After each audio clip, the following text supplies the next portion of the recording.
I am Natalie and I am 28 years old. My life has always been a series of quiet observations. Growing up, I was the daughter who stayed in the background, the one who didn't cause trouble, and the one who always made sure the dinner table was set before my mother even had to ask. My mother, Elena, was a woman of sharp edges and expensive tastes. She viewed her children not as individuals to be nurtured, but as extensions of her own social standing. My brother, Marcus, was the golden child because he followed her path into corporate law. I, on the other hand, chose the path of a library archivist. To Elena, my career was a personal insult, a quiet life that offered her no bragging rights at her weekly bridge club.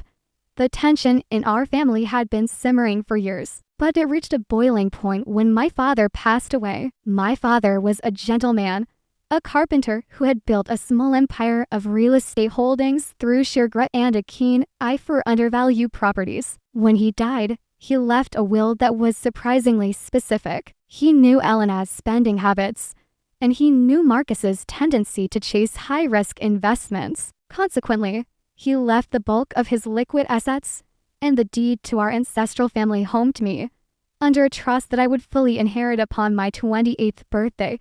That birthday was 3 months ago. The moment the clock struck midnight, the quiet girl Elena thought she could manipulate disappeared. But before I could claim my inheritance, Elena and Marcus staged what they called an intervention. They sat me down in the very living room my father had built and told me that they had filed a petition with the court to have me declared financially incompetent. They claimed that my simple lifestyle was proof that I didn't understand the value of money and that I would likely squander the family legacy on frivolous things or be swindled by predators. The irony was suffocating. Elena, who had spent $50,000 on a single charity gala gown, was calling me irresponsible. I watched them across the coffee table that afternoon. Marcus was wearing a suit that cost more than my car, and Elena was dabbing at non-existent tears with a silk handkerchief. They didn't know that I had spent the last 6 months preparing for this. I had been working quietly with my father's old attorney, a man named Mr. Henderson, who had seen through Elena's facade decades ago. We had documented every penny Elena had drained from the household accounts since the funeral. We had logs of Marcus's gambling debts that he had tried to hide by shuffling money through shell companies. When the court date finally arrived, I didn't show up looking like the mousy librarian they expected. I wore a tailored navy suit and carried a briefcase full of ledgers. As I sat in that courtroom, I listened to my own mother tell a judge that I was mentally fragile. She spoke with such conviction that for a moment, the room fell cold. She talked about how I preferred books to people and how I lived in a small apartment despite having access to millions. She framed my frugality as a mental illness. Marcus stood up and corroborated her story, adding lies about how I had lost significant sums of money in online scams that he had actually fabricated by moving money out of my secondary accounts without my permission. But then it was my turn to speak. I didn't cry. I didn't yell. I simply handed a USB drive to the bailiff. On that drive were years of digital footprints. I showed the judge that the scams Marcus mentioned were actually transfers to an offshore betting account in his name. I showed the judge the invoices for Elena's secret storage units filled with designer goods she had purchased, using my father's business credit lines purchases made after his death. But before the estate was settled, the judge's face turned from pity to a mask of stern realization. The court dismissed their petition immediately. But that wasn't the revenge. That was just the defense. The real revenge began when I walked out of that courtroom and realized that the trust gave me the power to liquidate the family home, the very house Elena lived in and refused to leave. She had assumed it would be hers forever, a monument to her status. She didn't realize that my father had seen this coming. He had left her a generous monthly stipend, but only on the condition that she maintained a harmonious relationship with the executor of the estate. And I was the executor. I gave them 48 hours to vacate. Elena laughed at first, thinking I was bluffing. She called me a heartless girl and told me I would never survive without her guidance. Marcus threatened to sue me into the ground. I didn't respond. I simply called the moving crew and the locksmiths. When they finally realized I wasn't joking, the house became a battlefield. Eleanor started breaking things, vases my father had bought on their honeymoon, chairs he had carved by hand. She wanted to leave me with nothing but her shell of a home. What she didn't know was that I had already moved the truly valuable items into climate-controlled storage weeks prior. The things she was breaking were high-quality replicas I had purchased at estate sales to fill this space. I watched through the security cameras as she shattered a Ming vase that was actually a $50 department store find. The more she destroyed, the more she incriminated herself. I had a team of appraisers ready to deduct the damages from her monthly stipend. By the second day, they were packing in a frenzy. Marcus was desperate because his creditors had found out he no longer had access to the family trust. He tried to beg me for a loan, promising to pay it back with interest. I looked him in the eye and told him that I didn't lend money to strangers, because that's what they were now, strangers who shared my DNA. The day the locks were changed, I stood on the porch and watched them drive away in Elena's red convertible, the trunk overflowing with clothes they couldn't afford to maintain. I felt a profound sense of peace. The house was quiet, the way I liked it. But I knew this was only the first phase. Elena and Marcus were the types to double down when backed into a corner. They wouldn't go quietly into the night. They were already planning their next move, and I was 3 steps ahead of them. I spent the next week transforming the family home into something it had never been, a sanctuary for the community. I contacted local nonprofits and began the process of turning the mansion into a subsidized housing unit for elderly women who had been displaced by predatory family members. It was the ultimate slap in the face to Elena's high society dreams. Her precious ballroom would soon be a communal dining hall for women who actually appreciated a roof over their heads. News of the Natalie Thorne Foundation hit the local papers quickly. Eleanor saw the headlines and went into a rage. She tried to go to the press, claiming I was a cult leader brainwashing the elderly to steal their social security checks. But the press didn't buy it. I had been a respected member of the community for a decade, and Elena was known as a social climber who hadn't paid her florist in 6 months. Her reputation was crumbling, and she was doing the demolition work herself.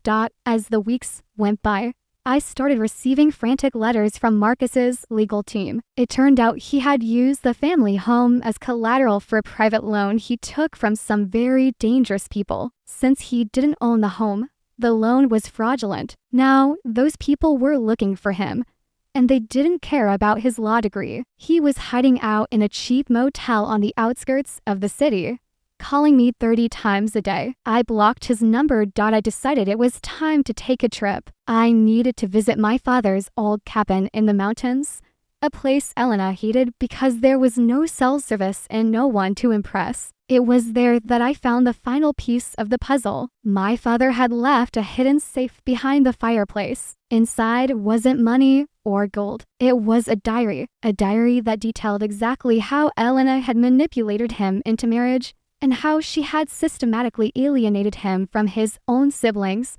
Reading his words, I realized that my revenge wasn't just for me. It was for the man who had spent 40 years being a prisoner in his own marriage. He had left me the tools to break the cycle, and I was going to use every single one of them. I spent the nights by the fire planning. The foundation was just the start. I was going to dismantle Elena's entire social network. I knew where the bodies were buried figuratively and financially. I knew which of her friends she had cheated at cards and which one she had gossiped about behind their backs.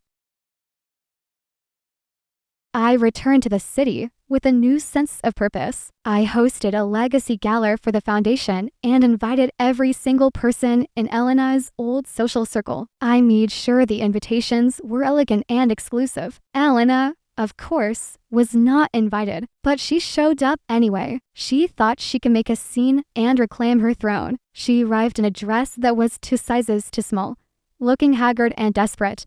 The security guard stopped her at the door. I walked over, glass of sparkling cider in hand, and looked her in the eyes. The crowd went silent. Everyone was watching. She started screaming, calling me an ungrateful brat and a thief. I didn't say a word. I simply pointed to the large screen behind the podium where a video was playing. It wasn't a video of the foundation's work. It was a compilation of the security footage of her destroying the valuables in the house, interspersed with audio clips of her bragging to Marcus about how she was going to bleed the trust dry and put me in a state facility.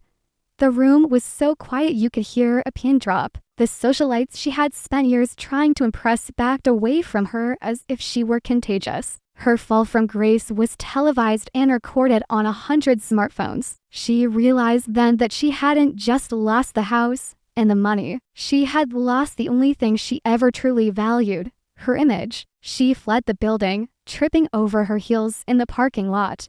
But Marcus was still out there, and he was getting desperate. He knew that the only way out of his debt was to get his hands on the trust, and he believed that if I were out of the picture, the money would revert to him as the next of kin. He didn't realize that I had structured the trust so that in the event of my death, the entire fortune would be donated to the library where I used to work. He was planning a crime that would net him $0.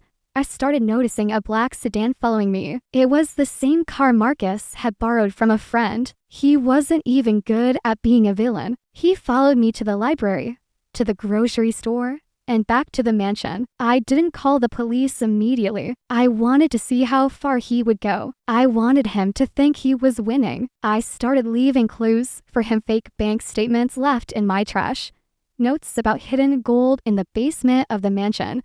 He took the bait. One night, I saw him sneaking onto the property through the service entrance. He had a crowbar and a flashlight. I watched him on the monitors as he broke into the basement and started tearing up the floorboards looking for the gold I had mentioned in my fake notes. He was so focused on the floor that he didn't notice the silent alarm had already been triggered. When the police arrived, they found him covered in dirt, surrounded by stolen property he had brought with him to trade for the gold. He looked pathetic as they led him away in handcuffs. He saw me standing at the top of the stairs. I didn't look angry. I looked bored. That was the ultimate insult to Marcus, that his life's work of greed and deception didn't even warrant an emotional reaction from me. With Marcus in jail and Elena living in a tiny studio apartment paid for by a drastically reduced stipend, the first part of my journey was complete. I had reclaimed my name, my home, and my father's legacy. But as I sat in my father's old study, looking over the blueprints for the next phase of the foundation, I received a phone call. It was a voice I hadn't heard in years. My father's brother, the one Eleanor had forced out of the family before I was born. He told me that there was something I needed to know about the properties my father owned, something that wasn't in the will. It turns out the revenge was just getting started. There was a secret buried in the land itself, a secret that would change everything I thought I knew about my family's wealth. And as I listened to my uncle's trembling voice, I realized that the quiet girl from the library was about to become the most powerful woman in the state. The phone call from my Uncle Silas changed the weight of the air in the room. He explained that my father's real estate holdings weren't just random plots of land bought on a whim. They were strategically placed atop one of the largest untapped natural spring reserves in the tri-state area. My father had spent his life protecting this land from industrial developers, knowing that one day, water would be more valuable than gold. But there was a catch. To keep the land from being seized by the state for public utility, it had to remain in the hands of a blood relative who resided on the property. This was why Elena had been so desperate to declare me incompetent. She didn't just want the cash. She had been in secret talks with a massive bottling corporation. She had planned to commit me to a facility, take over as my guardian, and sell the water rights for a sum that would make the current trust look like pocket change. She had already signed a letter of intent with a company called Aquavoter. If I didn't act within 30 days, A dormant clause in the deed would allow her forced sale if the property wasn't being utilized for a documented public or charitable good. I realized then that my plan to turn the mansion into a home for elderly women wasn't just a moral choice. It was the only thing that had legally saved the land from Elena's secret deal. But the threat wasn't over. Aquavoter had deep pockets and even deeper connections. They began sending representatives to my door. Men in expensive suits with smells that didn't reach their eyes. They offered me $50 million to walk away. When I refused, the smiles disappeared. The harassment started small. My foundation's permits were suddenly under review. The local zoning board, which had been friendly a week ago, was now claiming that my home for the elderly violated residential density laws. I knew Eleanor was behind this. Even from her tiny studio apartment, she was feeding information to the corporation's lawyers, hoping for a finder's fee if they successfully broke the trust. I decided to visit Elena. I wanted to see the look on her face when she realized I knew about Aquavoter. I found her in a building that smelled of stale cabbage and regret. She looked older, her hair unkempt, but her eyes still flashed with that familiar malice. She didn't wait for me to speak. She told me that I was a fool to turn down $50 million. She said that Marcus was already talking to the district attorney, trying to cut a deal to testify against me, claiming I had coerced my father into changing the will while he was on his deathbed. I sat across from her and placed a recording device on the table. I told her I would give her one chance to walk away with her dignity and a small increase in her stipend. She laughed, a harsh, grating sound. She told me that Aquavoter had promised her a penthouse in the city and her seat on their board once they broke my little charity. She confessed everything, how she had manipulated the zoning board members with bribes provided by the corporation, and how she had coached Marcus on what lies to tell the duh. What she didn't realize was that I wasn't just recording for my own records. I was live streaming the entire conversation to a private server monitored by Mr. Henderson and a contact at the state's anti-corruption task force. Her arrogance was her undoing. She admitted to subverting the legal process and engaging in corporate espionage. By the time I stood up to leave, her future wasn't a penthouse. It was a prison cell adjacent to Marcus's. But the corporation was a bigger beast. Aquavoter filed an injunction to hold all construction on the foundation. They claimed that the water reserve was a matter of state security, and that a librarian with a grudge shouldn't be allowed to manage it. The case went to the High Court. I was facing a team of 12 lawyers, all of whom were paid more per hour than I made in a month. I went back to my father's diary. I searched for anything that could help. On the very last page, tucked into a hidden flap, I found a photograph of my father with a man I recognized from the news, the current governor. They were young, standing in front of the very spring that Aquavoter wanted to drain. On the back, there was a handwritten note. To my friend who saved my life in the mountains, this land will always be a sanctuary. I didn't go to the governor for a favor. I went to him with a proposal. I offered to deed the water rights to a state-protected conservancy, ensuring the water would belong to the people and could never be sold for private profit, on the condition that the Thorn Foundation was granted permanent, irrevocable status as the land steward. The governor, remembering the man my father was and seeing the trap the corporation had set, moved with a speed that stunned my opponents. The day of the final hearing was a spectacle. The Aquavoter lawyers were smug, certain that their legal technicalities would win the day. But then, the state's attorney general walked into the room. He didn't sit with the corporation. He sat with me. He presented the signed conservancy agreement. The corporation's claim of state security was rendered moot because the state now technically owned the rights, and they had already appointed me as the primary conservator. The look on the lead lawyer's face was worth more than any inheritance. They had spent millions on bribes and legal fees, only to be outplayed by a fragile woman and a dead man's friendship. As they packed the leather briefcases in stunned silence, I felt the final weight of my father's legacy settle into place. But there was still the matter of Marcus and Elena. With the evidence from my live-streamed visit, the state moved forward with charges of conspiracy and attempted fraud. Marcus, ever the coward, turned on Eleanor to save himself. But his testimony only confirmed her guilt without exonerating him. They were both sentenced to 5 years. The day they were taken to the correctional facility, I didn't go to watch. Instead, I spent the morning in the garden of the mansion, helping one of our first residents, a woman named Mrs. Gable, plant hydrangeas. Mrs. Gable had lost her own home to a predatory grandson, and seeing her smile in the sun was the only victory I needed. I eventually sold the red convertible. I used the money to buy a new van for the foundation, one that could transport the residents to the library and the park. I kept my job as an archivist, but only part-time. I realized that the best way to honor my father wasn't just to protect what he built, but to use it to build something better.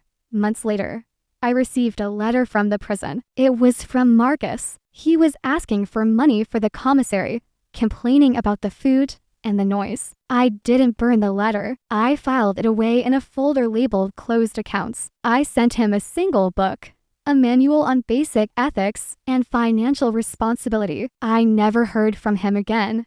Elena tried to send messages through her lawyer, claiming she was ill and needed to be moved to a private medical facility, one that I would pay for.